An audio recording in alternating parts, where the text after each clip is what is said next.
Y empezamos ahora el bloque de entrevistas y en este bloque volvimos a convocar a Paula Fiorito. Ella es psicóloga y es cofundadora del Centro Crecer.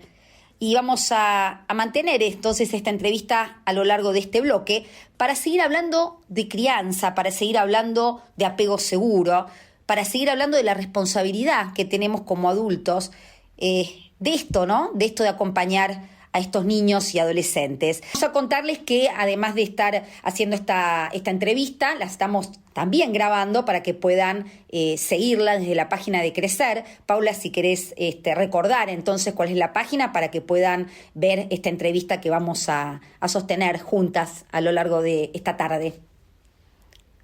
Sí, la página es www.crecertalleres.com y también va a estar subida en el Instagram, que es @crecertalleres, así que en cualquiera de los lugares la van a encontrar.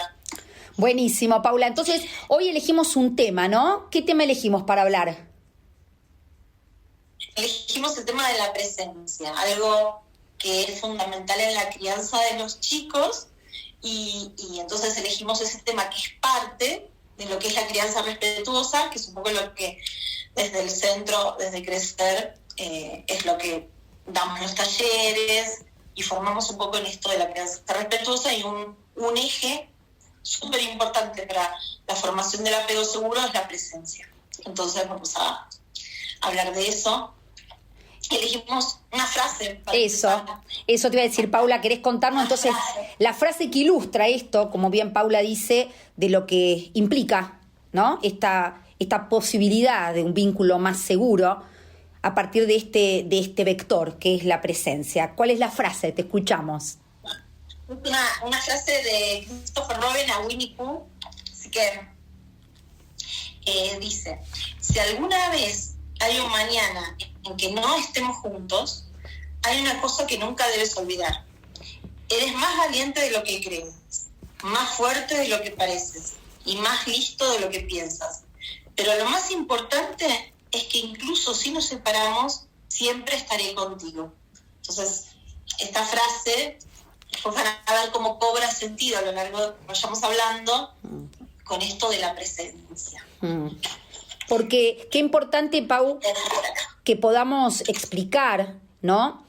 ¿Qué decimos cuando decimos presencia? Porque de alguna manera la presencia puede ser entendida con esto de estar, pero que no es solamente estar, es cómo estamos, porque vamos a ir hablando, ¿no? Pero qué importante entender que estar no es solamente estar físicamente, sino saber, y saber sobre todo una palabra que a mí por lo menos me parece importante, que es la pertinencia. Cuando hablamos de presencia, la presencia es la presencia con el otro, por lo tanto, en la presencia tiene que haber una mirada al otro, y la mirada implica una mirada sensible y presente que pueda ver qué es lo que el otro quiere decirme sin hablar, qué es lo que el otro está necesitando, y no interpretar desde mi propia realidad, porque ahí aparecen estos problemas, ¿no? Cuando desde esta intención de presencia puedo hasta casi eliminar al otro, dándole lo que el otro no me pide,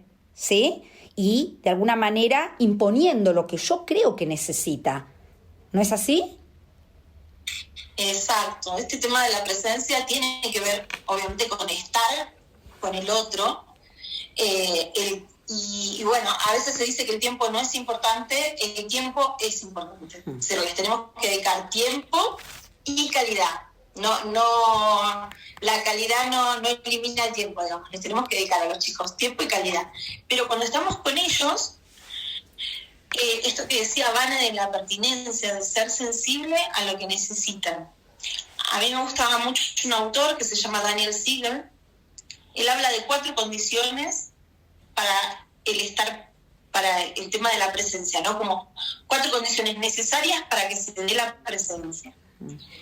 La primera es que nuestra presencia les tiene que dar seguridad. Es decir, seguridad en cuanto a sentirse protegidos. Protegidos físicamente, emocionalmente y relacionalmente.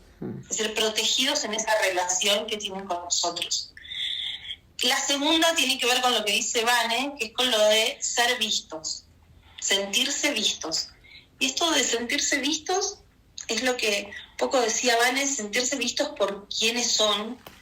Es decir, que cuando nosotros acudimos a satisfacer una necesidad o a un llamado, tenemos que acudir al llamado de ellos y a la necesidad de ellos y no a la nuestra. Para esto, a mí me gusta mucho algo que dice él, que es que tenemos que estar presentes y ser súper conscientes de nuestra historia de apego, de cómo fuimos criados. Es decir, antes, para poder ir al otro, tengo que saber lo que a mí me faltó para estar seguros que cuando voy a darle al otro no le estoy dando lo que a mí me faltó, no estoy rellenando huecos míos, claro, sino que estoy llenando las necesidades de ese otro. Lo que un poco decías vos antes, Vane, con esto de la pertinencia, la sensibilidad, y él, bueno, habla de esto de que antes tenemos que reflexionar sobre cómo fuimos criados y lo que nosotros necesitamos, los agujeritos que tenemos, y de que no los vamos a llenar dándole eso a nuestros hijos. Sí, ¿no? Sí. Lo vamos, eso lo tenemos que elaborar por un lado y por el otro lado darle lo que ellos necesitan. Exacto, digo, qué importante también esto que refiere Pau, lo que hablamos como concepto técnico en lo que sería la teoría del apego, lo que es la mentalización, la capacidad de pensar al otro como alguien con una mente diferente, y también, qué interesante lo que Paula nos comenta, qué importante en la crianza es estar presentes en uno. Vamos a hablar también de mindfulness, pero que tendría que ver con esto, con de alguna manera entender mi propia historia, porque a partir de entender mi propia historia voy a poder ser mucho más sincero, ¿no? Y más claro respecto al vínculo con el otro, porque muchas veces pasa esto, que en la paternidad o en la maternidad se activa nuestra propia historia de infancia, y entonces evidentemente o vamos a terminar repitiendo, o quizás si no somos sinceros vamos a tratar de hacer lo contrario, y la idea es, a partir de entender qué viví yo, poder dar, como decimos, quizá la mejor versión. Pero para esto tiene que haber un trabajo personal, ¿no, Pau? Sí, a mí me gusta una frase que es que la historia no es destino, es decir, nuestra historia no es destino, pero sí tenemos que ser conscientes que nuestro pasado de algún modo está marcando nuestro presente. Cuando somos conscientes de eso, nos permitimos liberarnos en el ahora y liberarnos en cuanto a futuro, ¿no? Y de alguna manera estar disponibles para hacer lo que necesita nuestro hijo o hija y poder dárselos no basados en nuestra historia, sino en la que él está construyendo con nosotros, en la que estamos construyendo juntos en este vínculo. Entonces, otra cosa importante en la presencia, además de esto que decíamos de ser sensibles, verlos, ¿no? Hacerlos visibles a los chicos, es el de consolarlos, ¿no? Por esto que es decir, que ellos sepan que estamos con ellos, cuando están mal y cuando están bien. Ayudarlos a regularse es también estar presentes. Es decir, cuando un nene viene llorando, no decirle, no llores, estás grande para llorar, no se puede todo en la vida, ese tipo de frases, ¿no? Sino, entiendo que estés mal, entiendo que estás triste, vení que te acompaño, claro. Vení que estoy con vos, yo te entiendo, esto no se puede, pero te entiendo que estás mal. Claro. ¿No? Eso es estar presente. Claro, legitimar las emociones, ¿no? Qué importante eso, no decir, que a veces pasa, ¿no? Se cae un niño y a un padre le da tanta angustia que dice, no pasó nada. No, sí pasó, sí duele, y como dice Pau, te consuelo y estoy. No, viste que te dije que no hagas eso, ¿no? Sino empatizar con ese niño que está sintiendo, es otro, y que puede sentir, aunque nosotros no compartamos esa emocionalidad.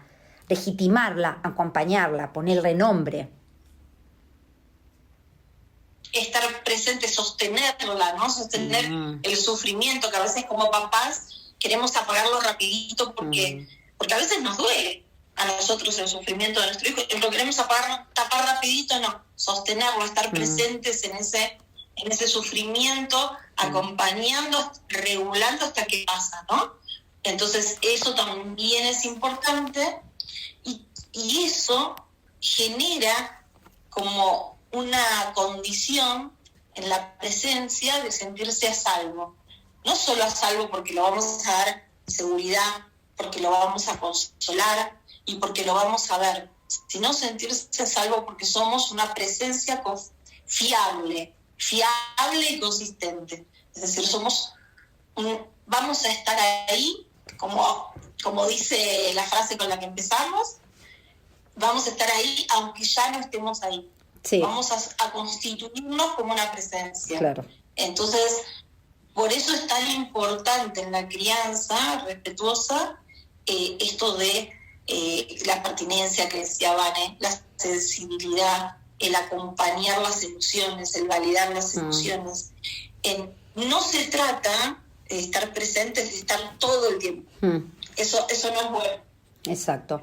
Eso no es bueno. Sino de estar todo el tiempo disponibles, no sí. todo el tiempo ahí. Claro, disponibles. Disponibles. Claro, disponibles y sensibles. Y esto que dice Paulo, vamos a remarcar, porque es importante el entender la idea de poder estar presentes, pero también, qué interesante este último punto, en donde casi como digamos que en un apego seguro, esa presencia se internaliza, ¿no? Porque hablábamos de esta presencia, como dijo Pau, consistente.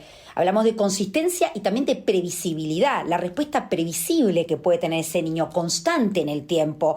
No que el niño no entiende si el padre va a estar o la madre o no va a estar, sino esta capacidad del niño de poder prever esa respuesta del padre de presencia, que con el tiempo lo que va a permitir es que ese niño incorpore esa seguridad presente en la presencia, en la ausencia. Porque cuando ese adulto no esté, ese niño va a tener esa presencia interna que le va a permitir explorar, sabiendo que tiene la posibilidad de volver a un lugar seguro si necesita consuelo o porque tiene miedo. Entonces, estos dos puntos vamos a remarcar. La consistencia, como dijo Pau, de la respuesta, la previsibilidad de la respuesta del adulto, y también esta incorporación que con el tiempo, con el crecimiento del niño se va a dar, en donde la seguridad ya no es que el padre o la madre estén todo el tiempo, sino que esa seguridad se internaliza. Es como si yo me siento seguro porque sé que mi mamá y mi papá están y van a estar si lo necesito,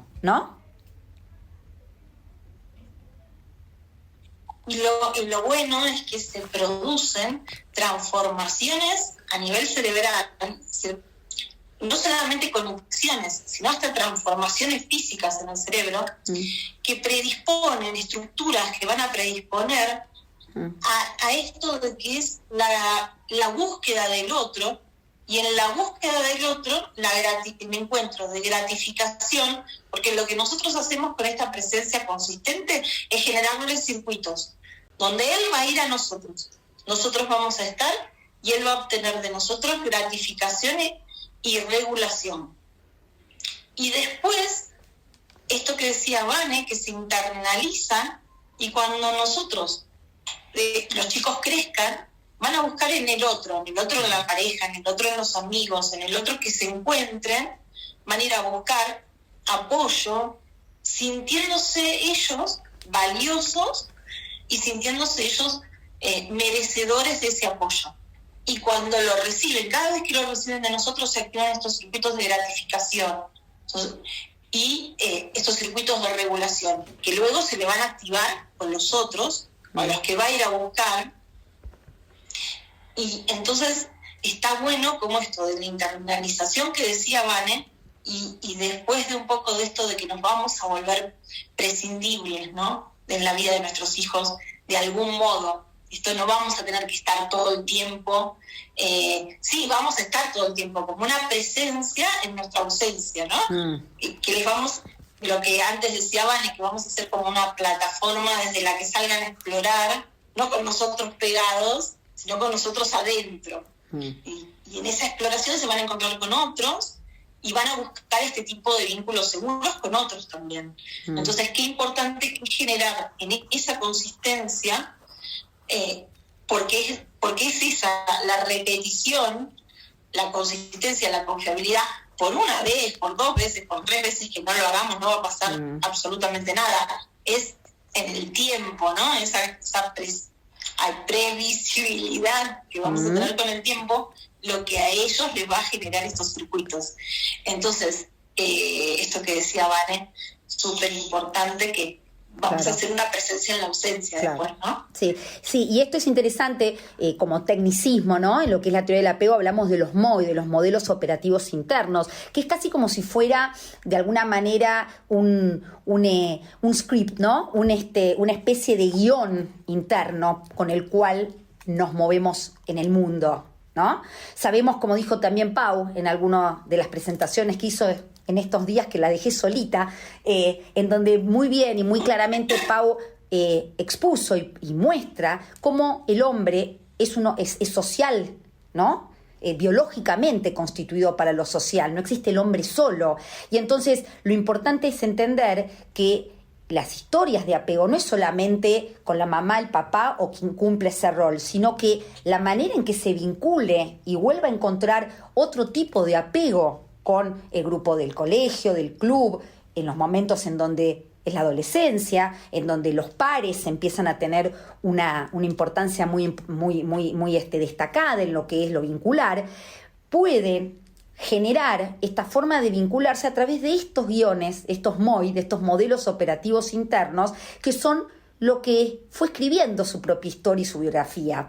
Y también, como dijo Pau, interesante entender que no por una interacción vamos a condicionar a nuestros hijos o a nuestros niños, porque tengamos también en claro esto de la compasión y de poder también volver a nosotros como adultos con nuestros problemas, con nuestras historias.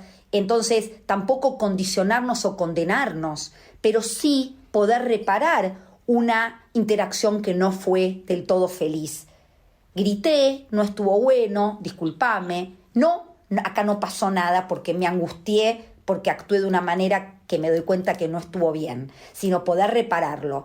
Y esto que dijo Pau, la construcción, la co-construcción, cómo el cerebro de ese niño se va formando y se va modelando con las constantes interacciones y experiencias de vida, constantes, pero qué importante entender que ese cerebro, que viene con una carga genética, porque viene, pero esa carga no es una carga que va a condicionarnos necesariamente, sino que esto que traemos nos va a hacer una inclinación, una predisposición, pero que el entorno, lo que ese niño va recibiendo en la interacción con la vida y con sus figuras importantes, va a formar su cerebro, ¿no, Pau?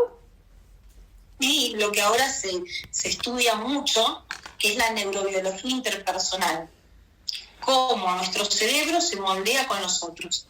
Eso es lo último en neurociencias, cómo nuestro cerebro se va moldeando con nosotros, con las experiencias que creamos en contacto con otros.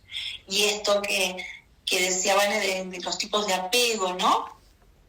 Por ejemplo, esas experiencias y cómo se moldea nuestro cerebro hace que, por ejemplo, un apego seguro, uno busque al otro y encuentre gratificación en el encuentro.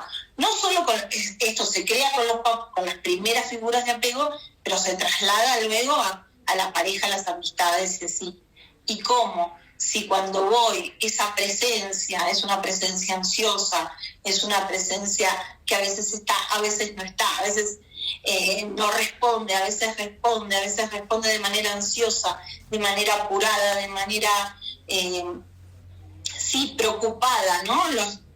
En el mejor a veces, porque no vamos a hablar de buenos y malos padres, sino que en buscar lo mejor para ese nene, respondemos a veces sí, a veces no, a veces está eso de, ay, estoy mal, no voy a ir porque le voy a transmitir mi malestar, no, lo voy a dejar para que llore, para que se haga fuerte. A veces uno lo hace con la mejor intención. No vamos a hablar de buenos o malos padres, lo hace en función de su historia de apego, de sus preocupaciones y quizás en el mejor interés de ese niño, de lo que uno piensa que es lo mejor, ¿no? Le vamos a dejar que cuando se golpee, no le vamos a decir no pasa nada para que sea fuerte y no vamos a acudir todo el tiempo porque no queremos chicos débiles. Y esa es al revés, porque en realidad un papá presente no hace un niño débil. Un papá presente hace un niño fuerte para salir porque lleva la presencia adentro. En cambio, un niño que no siempre encuentra respuesta, genera en su estructura, lo que hablaba Van, entonces se le va conformando al cerebro un modelo de que los demás, no solo los papás, los demás son alguien que no me comprende, son alguien que no me responde, son alguien en que no puedo confiar. Entonces genera después conductas de evitación de mostrar sus emociones, de evitación de incluso física, ¿no? Esquiva con la mirada. No genera alguien más seguro necesariamente o alguien más fuerte que yo lo deje llorando cuando se golpee, le diga, bueno, no es nada, dale, seguí adelante, que así se hacen los hombres, ese tipo de cosas, ¿no? Que a veces los papás los dicen con la mejor intención. No es que sean malos padres, a veces nos preocupamos tanto por nuestros hijos que y como hay tantas formas de criar, ¿no? Sobre todo hoy en día, yo pensaba, uno se mete en internet y hay tantos consejos, tantas opiniones, que a veces los papás se marean y bueno, la otra vez que hablábamos del libro ese Duérmete Niño, los papás lo hacían en el mejor interés y sin embargo estaban creando un modelo de esto, de gente no confiable que no responde, queriendo ser lo mejor para esos niños, ¿no? Sin saberlo. Entonces, súper importante estar presentes, y cuando estamos presentes, el tema de la atención que les damos, que sea una atención verdadera, no que estemos presentes en el lugar, ¿no? Y no emocionalmente, no con el celular escribiendo mensajes y sí, qué lindo dibujito, no, como presentes. Exacto, no, y eso es súper importante. Claro, y eso que dice Pau es importante porque en realidad creo que además de todo esto hablamos de algo que tiene que ver con lo genuino, porque un niño sabe, ¿no?, cuando uno es genuino y cuando no. Y esto de genuino implica saber que a lo mejor tenemos que trabajar o que hoy no estamos en un buen día, pero poder transmitirlo, poder decirlo. Entonces quizá, si no tengo tiempo, es más válido decirle a alguien, ahora estoy ocupado, terminar, dedicarle a ese niño 10 minutos con atención, con intención, con presencia, para después volver a lo que tenía que hacer y no estar, digamos, lo que se llama multitasking, estar haciendo varias cosas a la vez y en verdad no estoy ni allá ni acá. Entonces, esto sí es muy importante. Y también en esto que Pau decía, qué interesante también entender que muchas veces con la mejor intención, podemos hacer cosas que dañan. Y esto no nos cataloga de malos padres, pero sí de padres responsables que buscamos lo mejor o lo que mejor podamos hacer con la versión que somos, ¿no? Entonces, esto quiere decir que a lo mejor tenemos una historia personal que hace que tengamos vínculos más ansiosos, que nos cueste esto de ser menos imprescindibles, ser cada vez más prescindibles. Eso es una buena paternidad o maternidad, llegar a ser menos necesarios, ¿no? Entonces, en esto está el tema de poder ser sensibles. Ser sensibles implica esto que decíamos al principio, poder ir corriéndonos, que a veces el miedo a dejarlos solos no es un miedo del niño, sino es un miedo mío, que a veces el empoderar a un niño es darle alas, ¿sí? Pero también hay que entender que cada edad tiene diferentes necesidades. No podemos empoderar a un niño de 2 años para que cruce la calle o para que se quede solo en la casa, pero podemos empoderar a ese niño para que empiece a comer solo, para que pueda decir no quiero más, ¿no? Digo, ir entendiendo los ciclos evolutivos y lo que cada niño va necesitando, porque no es lo mismo la necesidad del adulto cuando tiene 2, 3, 5, 7 o cuando es un adolescente. Entonces, a eso nos referimos también mucho. ¿Cuándo es esta pertinencia de cuido? Súper importante, ¿vale? ¿No? Y cuándo en realidad me estoy cuidando yo, pero en ese cuidado es como que elimino al otro como un otro, ¿no? En este sobrecuidado muchas veces es un error, porque, ay, tanto que te di, a lo mejor no se necesitaba tanto. No, el sobreproteger no es cuidar. Exacto. Es decir, el cuidado es como algo óptimo. El sobreproteger es no dejarle al otro ser autónomo, y el regalo más lindo que le podemos dar a nuestros hijos es la autonomía. Siempre que los vemos hacer algo por sí mismos, aunque sea mal, por ejemplo, abrocharse los botones, y aunque se los esté abrochando, aunque a alguno le quede mal, vemos la carita que tiene de satisfacción cuando termina y dice, ya terminé, ¿cómo quedé? Bien, ¿no? Quedaste bien, no importa un botón quedó torcido. Si uno ve, con esto de estar presente y de mirar al otro, ¿no? Si uno ve la carita que tienen nuestros hijos cuando hacen algo por sí mismos, sabemos que la autonomía es un regalo importantísimo. Y esto que decía Vane, ¿no? El equilibrio, qué es lo que pueden hacer, también nos damos cuenta, porque vemos la carita de sufrimiento cuando están queriendo hacer algo que no pueden hacer, y que nos piden ayuda, ¿no? Y ahí cuando el nene pide ayuda porque no está pudiendo hacer algo, por ejemplo, no sé, abrir un frasco, y no está pudiendo porque todavía no tiene la fuerza, porque todavía no tiene el movimiento completo, y no está pudiendo, y nos pide ayuda, ahí es cuando tenemos que ser sensibles y ayudarlo, ¿no? Aunque sea aflojarle la tapita para que el nene termine de dar la vuelta. Eso no lo hace más débil.